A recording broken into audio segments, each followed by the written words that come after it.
Welcome to the Loving Truth Podcast, where it's all about finding clarity, confidence, and peace in the face of marriage challenges. And now your host, relationship expert, and certified master life coach, Sharon Pope. Hello, loves. This is Sharon Pope, and this is The Loving Truth. Today, I want to share a little bit of myself with you. I want to tell you a little bit about who I am and why you should listen to me. Because I think when it comes to the stay or go decision, this is such a personal topic and it's such a personal decision. I think it's important that someone understands where you're at and what you're walking through, so they've gone through it themselves. But also, I think it's important that their story doesn't have to translate to your story. So I'm going to share with you what my story is today. And while a lot of times when I tell my story, people identify with it and it helps them to feel less alone. And for that, I'm always grateful. But that doesn't mean that because my first marriage ended, as an example, that your first marriage should also end and that your story will map out the same way mine has. Everyone's story is theirs. So I want to share with you my experience and give you a little sense for who I am. But I don't want you to take that as that should also be your answer, or assume that that's the way I'm going to help lead you as a client to take the same direction that I did because I think it's the right direction. Look, what's right for me and what's right for you could be two very, very, very different things. All right, so I want to give you a sense for who I am so you know a little bit about me and why you should even listen to me. So let's start where everyone wants me to start, which is around my personal story. So I married a really good, kind-hearted human being. I married him for safety. I knew he wouldn't hurt me. I remember where I was even. I was driving, I was getting on the freeway, and I remember thinking to myself, this guy's a good guy and I'm gonna make this work. But after a year of us being together, and he still hadn't told me that he loved me yet, I should have taken that as some really important information.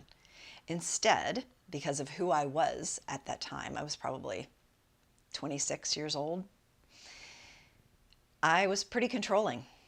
And so what any good controlling woman does is give her man an ultimatum, which is what I did. And I said, you either love me and we should start building a life together, or you don't, and then we should really consider ending this. And he fell in line and said, yep, I love you. And then we started building a house and we got engaged and the rest became history.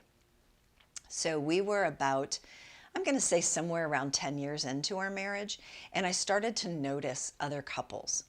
I started to notice a very relaxed sense of affection. And you could sense this real feeling of connection between two people who were really present for each other. I remember I would watch other couples. We'd be out to dinner or we'd be at a comedy club or something like that. And I would watch how other couples interacted. And I wonder why my husband and I didn't have that. And so I started to ask for that. I started to ask for affection and more connection.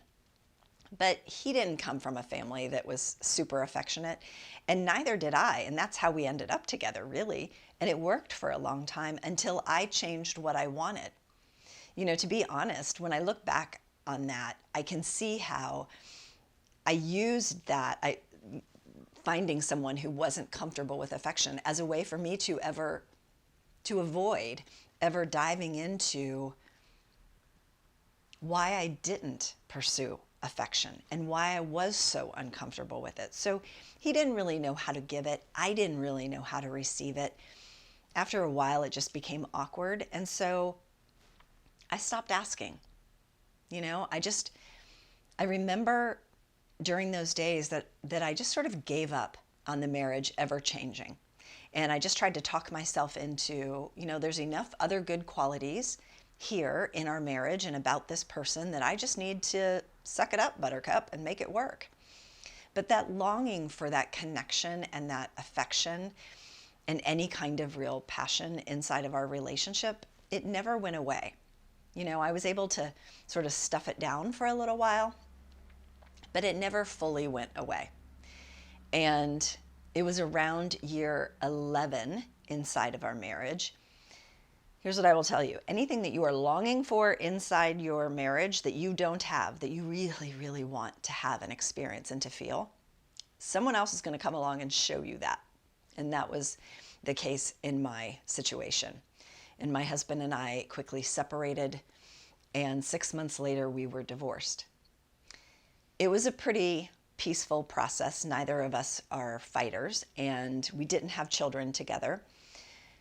And, we both had good jobs, and so we were able to end it really cleanly. Now, he moved on very quickly.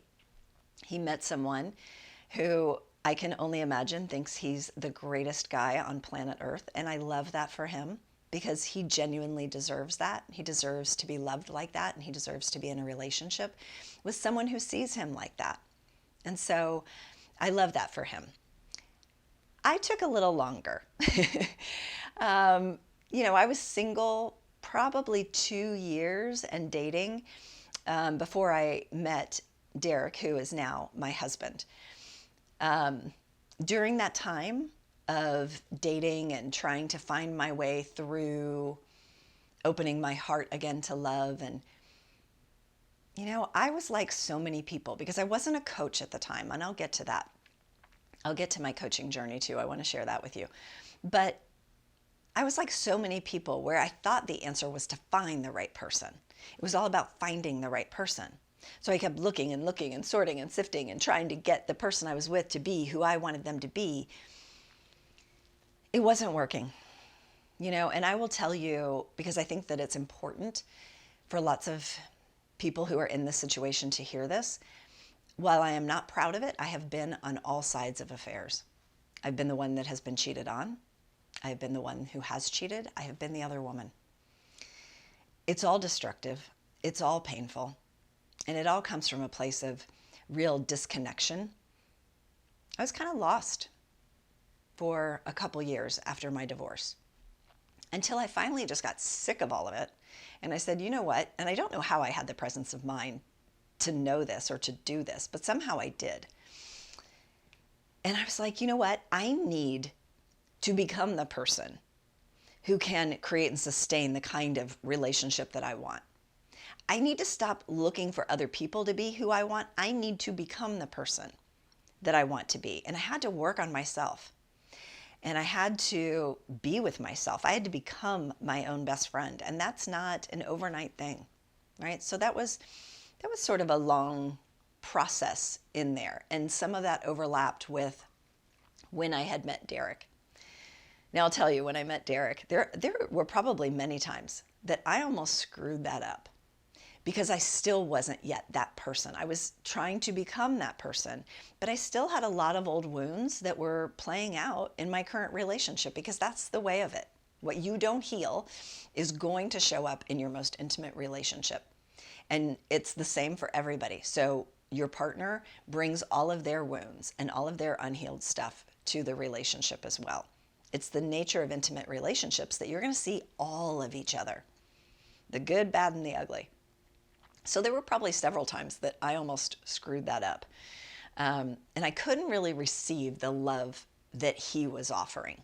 And this is really why self-awareness is so important, and learning how to love yourself is so important, right? If you are not your favorite person to hang out with, why should you be anyone else's, right? And if you don't know yourself, or there are pieces and parts of you that you won't expose, because if you can't accept them, if you can't see them, accept those parts and love those parts of yourself, you will never show them to someone else.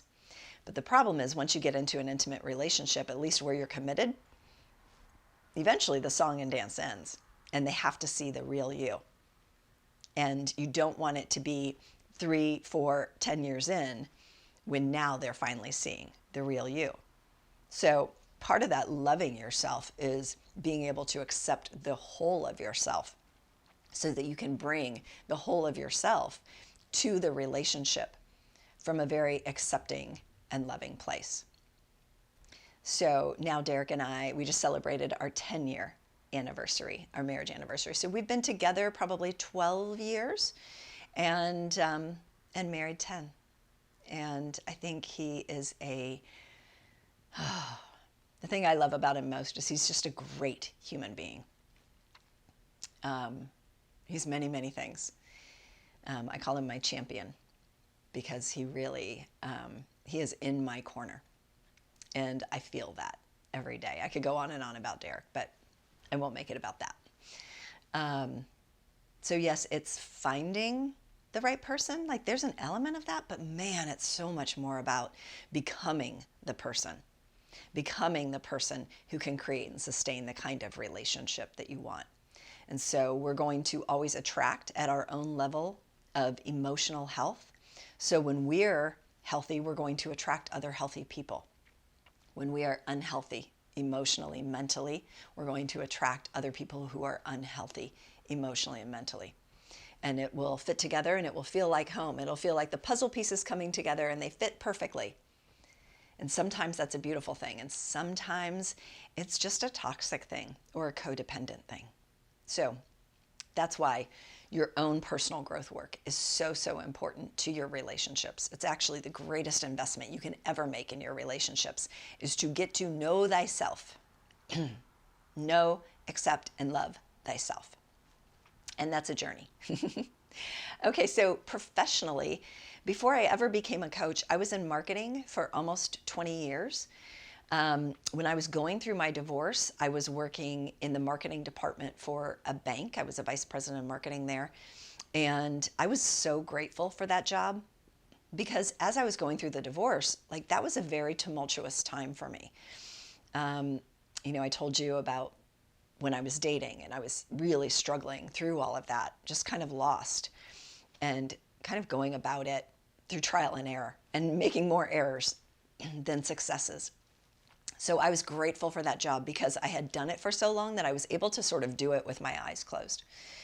So there were days that I probably shouldn't have been making $1 million decisions because I wasn't always mentally my sharpest. But I was so grateful to be able to have something that I could do even on my worst days. And I felt good about that. But eventually when I came through that storm, I was ready for what was next for me, which was, at that time, it was to become a chief marketing officer. So I went to work for a small payments company and became their chief marketing officer and head of sales. And that was super interesting. And it was a new challenge and something new for me to sink my teeth into. And it was about 2 years into that the company was sold to a group of investors.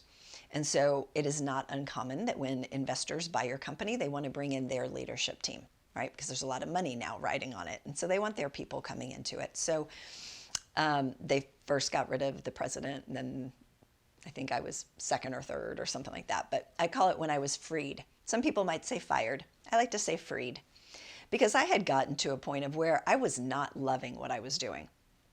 I was really struggling, loving marketing and leading teams and all of that. Like I would just, it was a hard, that was a hard time for me professionally, where personally I had sort of gotten it together a little bit more, but now came the professional challenges. So when I was freed, I didn't know what I was going to do next. What I can tell you is that every time I would be updating my resume or talking to recruiters or, doing phone interviews or something like that, I would get physically sick to my stomach. And I didn't really know what that was. But I knew that whatever was next, that it would be presented to me. I just had trust or faith that whatever was next for me would be there. And that my whole job was just to pay attention to when these things showed up. And so through a whole, I'm not going to make it a long-winded story. I won't tell you all the details, even though it's kind of funny. But there was one night, it was 10:30 at night. I was in the middle of writing a book, and I knew I was too tired to write, but I knew I should be working because I that's something about me that I learned in marketing is like, you got to work and you got to work hard. Like, so I have a very strong work ethic. So I was working, I was in bed with my laptop, and I remember that the thought came to mind to research how to get my book published, because I didn't know anything about publishing at the time. This was my very first book. Now I've written 9. And so I started researching that. And in that search, I also had the thought about coaching. What is this coaching thing? And so it came up in the search, and I went down a little bit of a rabbit hole, and it was one of those like 3 Little Bears things, where the first one I looked at, it was very professional, and it was very, it was like a training, like this was coach training. It was for business, right? It was like business to business stuff. And I was like, oh, well, maybe like I've had professional coaches before, executive coaches, as part of my job. I didn't really know what life coaching was. And then I found one, and it was super cheesy, and I was like, ick. I just got off the page. And then I saw Martha Beck's program, and all I can tell you is that it's the first time I felt like my heart sort of leap out of my chest. And I was like, oh, well, that's interesting. I got to do this. I remember I ran into the other room. Derek was practicing the piano. I ran into the other room, and I was like, babe, Martha Beck has a life coaching program, and I'm going to do it. And I was all excited. So again, 10:30 at night, I had no job. I had no income. And I didn't know what a life coach was. It wasn't like I was going to be a life coach and I'm researching all the different people who offer training. I just was familiar with Martha Beck's work and thought, whatever is next for me, this is going to help me. That's what I thought. And so that night, I signed up. And it was several $1,000s. So it wasn't like most people would have taken a breath and thought about it and intellectualized it and made a pros and cons list and all that kind of stuff. I just followed that heart impulse of, yeah, there's something there for me. And so as I got into the training, I started to see how my writing that I had been doing and coaching, and at the time I wanted to do public speaking, how all of those platforms could come together. And so I started to build a business. And then I went through master coach training, and everyone told me when it came to coaching, they're like, you should be an executive coach, because that's the world that I used to live in. So it was very familiar to me. But every time I would talk to someone about, the challenges at work, and they were talking about how their boss wouldn't listen to them, or their peers weren't respecting them, or whatever, I couldn't get excited about it. I couldn't get interested in it. And so I had a coach at the time, and she asked me, what do you want to talk about all day long? I told her all I want to talk about is relationships and why they're not working and how to think about them differently and all of those things. And she said, well, great, that's where we're going to focus. And to be honest, I started with coaching people who wanted to find love, maybe after divorce or later in life. And that was kind of fun, but it didn't provide the big transformations, because that's a slow walk, right? Opening your heart to love and finding the right partner and all of that. So it wasn't giving like those big transformations, which I liked to see. And so then I sort of transitioned into helping people move through heartbreak. And so that could be divorce or just a breakup or a relationship ending. And that gave the big transformations. After working with me, people would have these huge transformations, but it was also very heavy work, because as you can imagine, that's a really sad and grieving time for a lot of people. So I did that for about a year or so. And then I sort of tiptoed into this idea of, how do you decide whether you stay in a marriage or you end it? And literally, once I went there, I have never looked back. That became the place where I was able to help people experience massive transformation, where their whole lives are opened up in a new way at the end of working with me.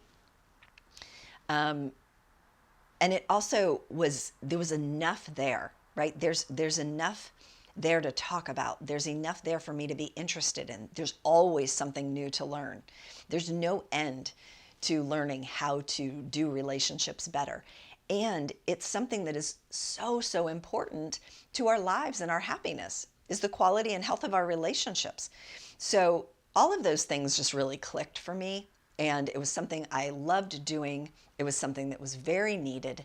And so now I help people who are stuck in a lonely and disconnected marriage get the clarity that they need to know whether they can fix the struggles in their marriage, or if their answer is to move forward and end the relationship. And if it is, how to do that in the most loving and peaceful way possible. And what I can tell you is now, 11 years later of doing that work, I am just so grateful that I get to do this work every day. And I'm grateful for the trust that people place in me. And I'm grateful that I'm always able to learn and grow. And I get to apply everything I learn in my own life and in my own relationship. And it's one of the reasons why my relationship feels so good. And I could sit here and go on and on about my relationship with Dee. So let me give you a little bit else about me. What else about me? I'm a dog person. I have 2 dogs, Leo and Luna. They are 9. They are mini golden doodles. It's the first time I've ever had a little dog. It's the first time I've ever had a boy dog. It's the first time I've ever had 2 dogs. I probably will not do that again. I think I had this idea of what 2 dogs would be like, and it's not really that. But I love those babies. I am a grandma. I have 2 grandsons through my husband's first marriage, because I didn't have children myself. And then I have 3 great nieces that I treat like grandbabies, because my niece is my brother's daughter, and she is, and always has been, the closest thing I've ever had to a daughter. I remember she was like 9 years old, and we were walking, and I think we were holding hands or something, but she looked at me and she said, "Aunt Sharon, you can't ever have children." And I said, "Oh yeah? Why is that?" And she said, "Because then you wouldn't love me as much." I thought, oh my gosh, this child is wise, because it's probably true, right? I wouldn't, if I had several of my own kids, I probably wouldn't be at every single one of her basketball games. I probably wouldn't be there to make sure, to take her to the park and push her on the swing every single weekend, all that kind of stuff that I was able to do. So now she has her own children, 3 darling little girls that it is my job in this life to spoil rotten. So that's what I do. I grew up Catholic.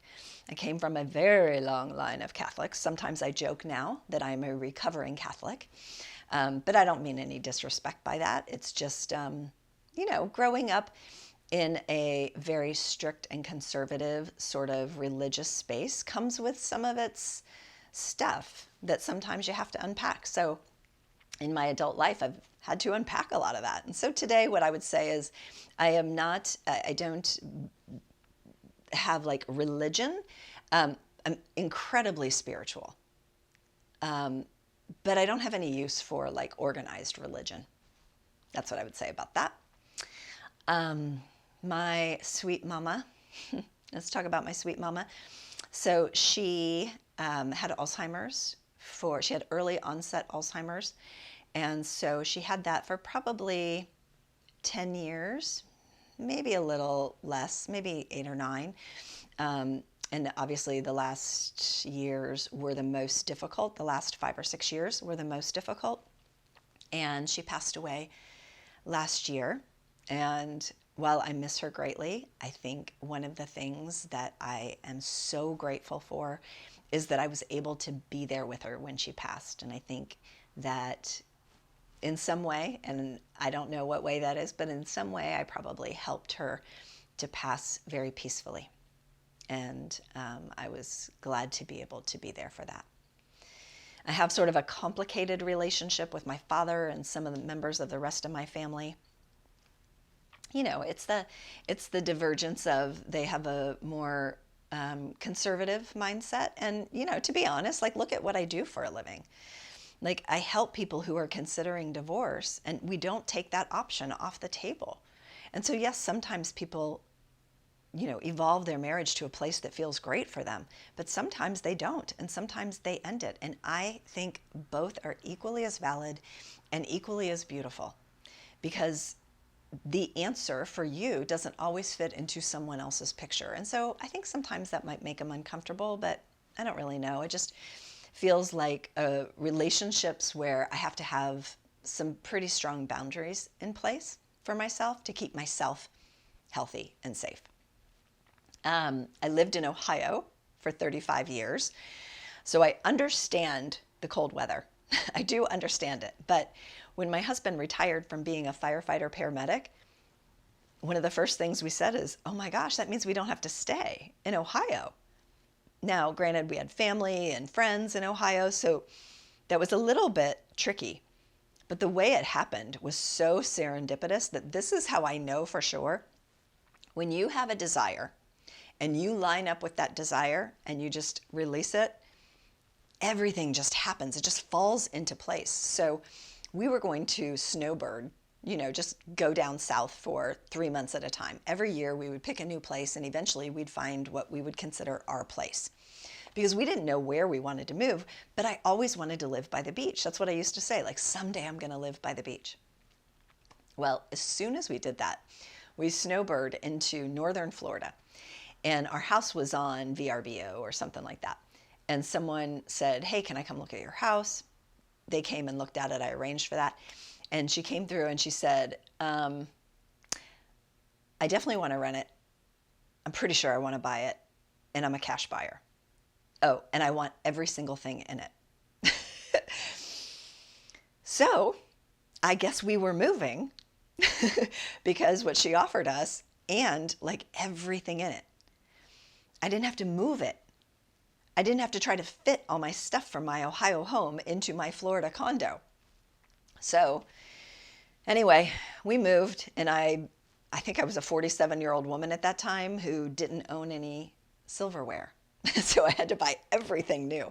So between going through a divorce where you lose a lot of your stuff and then selling a house where you lose a lot of your stuff, I am someone now who just is not really attached to stuff at all.